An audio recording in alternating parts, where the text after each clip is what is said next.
मैं डिबेट के next round में आपके बाकी विचारों को भी सम्मिलित करूंगा। वीरेंद्र सिंह जी हमारे साथ जुड़ चुके हैं। वीरेंद्र जी सबसे पहले वो पत्रकार हैं जिन्होंने जनता के समक्ष ये भूचाल वाली खबर ब्रेक की 8:39 सुबह, जब लोग तैयार हो रहे थे उस वक्त वीरेंद्र जी ने ये ब्यूरोक्रेसी वाला बम फोड़ा और लोग हैरान रह गए। बड़े से बड़े ताकतवर धड़ाम हो गए और जो घर पर सो रहे थे उनको महत्वपूर्ण तैनातियाँ मिल गई। तो इस भूचाल के मायने क्या हैं और लोक भवन पर अब फाइनल कंट्रोल और अथॉरिटी कौन बना, अब आगे कैसे ब्यूरोक्रेसी चलेगी, वीरेंद्र जी बताएंगे। Yes Virendra ji, go ahead. देखिए, ये जो उत्तर प्रदेश में परिवर्तन हुआ ये आधी रात के बाद हुआ।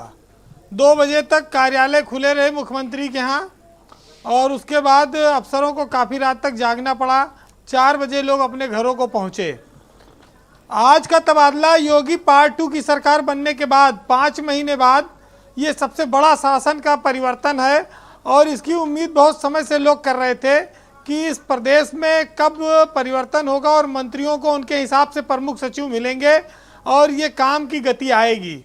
लेकिन आप देखिए कि न काम की कोई गति आई और ये 5 महीने में विवाद बहुत आया। स्वास्थ्य विभाग का जो तबादला था उसको लेकर भ्रष्टाचार का शोर उठा, पीडब्ल्यूडी में तबादले को लेकर बवाल मचा। अब दोनों डिप्टी सीएम के प्रमुख सचिव हटाए गए, लेकिन आज का तबादला देख के विजय जी मन कहता है कि वही दोनों अच्छे थे पहले वाले ही। अब तो और नर्क में भी ठेला शुरू हो जाएगा, अब तो और आफत पैदा कर दी। तो ये भी एक बड़ी समस्या है।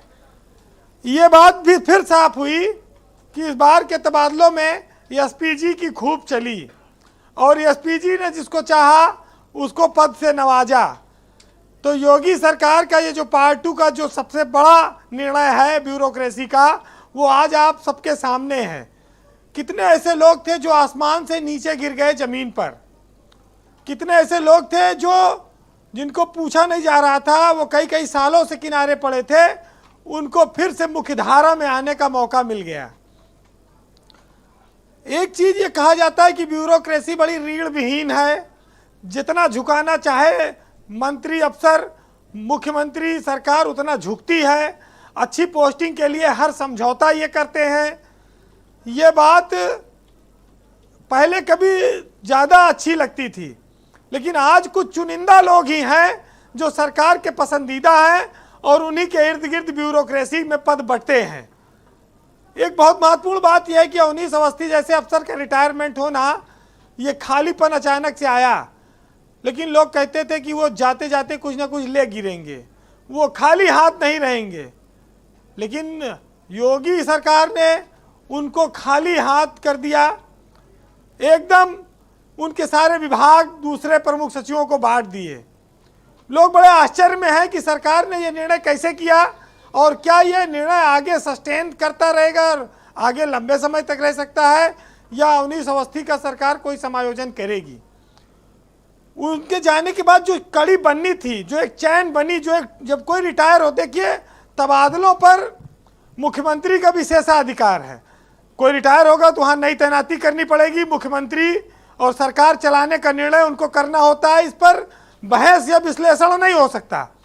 विश्लेषण इस बात पर हो सकता है कि जो तैनातियाँ हुई उनकी छवि कैसी है, वो किस तरह के अफसर हैं और कितने काबिल हैं, इस पर हम चर्चा करते हैं। अब आप देखिए कि आज के तबादलों में जो महिला अफसर थी इन 3 महिला अफसर और अब किनारे लगा दी गई।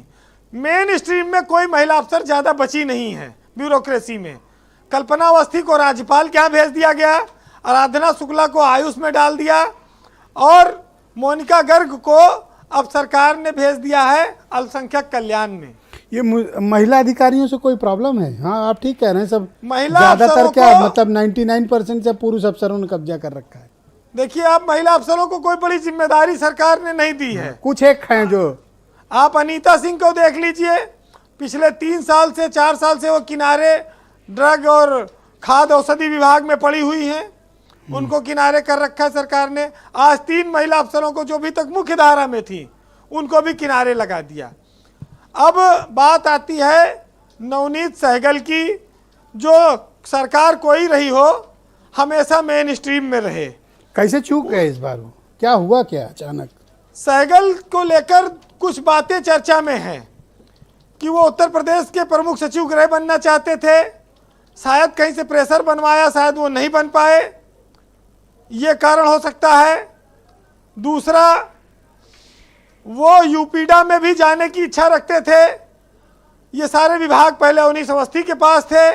मतलब लोग कहते अवस्थी हैं का कि- विभाग चाहिए था उनको, ये मतलब है आपका? लोग कहते हैं कि जाते जाते अवस्थी ने इंतजाम कर दिया। ऊर्जा विभाग भी वो देखिए अवस्थी के पास था, जिसको सहगल की पसंद थी। अब सहगल साहब ब्यूरोक्रेसी में खेलते खेलते आखिर खेल कूद महकमे में पहुंच गए। अब वहां खेलने कुछ बचा नहीं है। पर कमजोर खिलाड़ी नहीं है, हो सकता है धमाकेदार वापसी कर ले। अब उनके पास 11 महीने का समय है। वो नौकरी के आखिरी दौर में आकर सरकार की नजरों में इस तरह से उनका ग्राफ गिरेगा, इसकी उम्मीद नहीं थी। अब कमजोर और मजबूत का कोई पैमाना दिखता नहीं है कि उनकी वापसी हो पाएगी। ये व्हाट अबाउट संजय प्रसाद? ये तो सबसे ताकतवर मतलब निकले। देखिए, संजय प्रसाद इस समय महाभारत के उस संजय की तरह है जो योगी के आंख के साथ साथ नाक और कान भी बने हुए हैं। संजय प्रसाद मुख्यमंत्री का कार्यालय के प्रमुख सचिव भी हैं और प्रमुख सचिव गृह भी रहेंगे। सूचना जैसे बड़ा विभाग भी उनके पास है। इतनी ताकत पहले किसी अफसर के पास नहीं रही, चाहे अवनीश अवस्थी भी रहे हों। तो अब उनको अवनीश अवस्थी से ज्यादा काम करना होगा। देखिए, महत्वपूर्ण बात यह है जी कि ब्रजेश पाठक को अब भी अपने प्रमुख सचिव से मुक्ति नहीं मिली।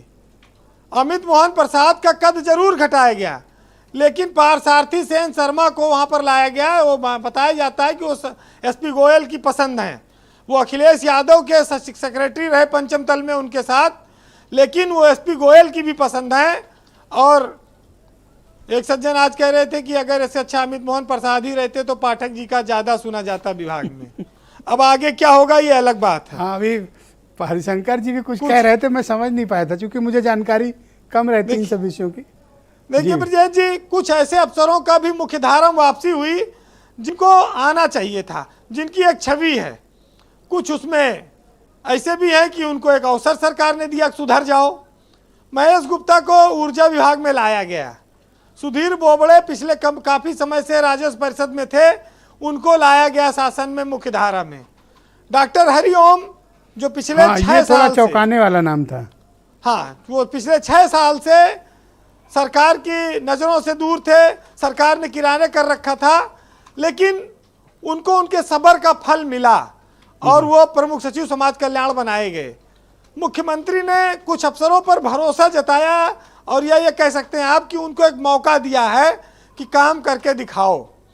अब ये आगे आने वाला वक्त तय करेगा कि वो लोग जी वीरेंद्र जी कैसा परफॉर्म करते हैं और कहाँ जाते हैं। जी देखिए, सियासत में ये बात सब लोग जानते हैं कि सरकार में जब भी कोई बात होगी तो निर्णय मुख्यमंत्री करेगा। सरकार मुख्यमंत्री चलाता है, मंत्री खुश रहें ना रहें। चापलूसी हमेशा एक कला रही ब्यूरोक्रेसी में।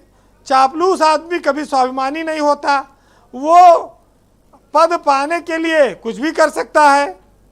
एक साहित्यकार ने लिखा कि वो शख्स जो मुझसे कद में, साहित्यकार हैं सब डिबेट के लिए जरूर लिखते हैं। एक साहित्यकार ने लिखा कि वो शख्स जो मुझसे कद में बड़ा था, हाँ। जब देखा तो किसी और के चरणों में पड़ा था।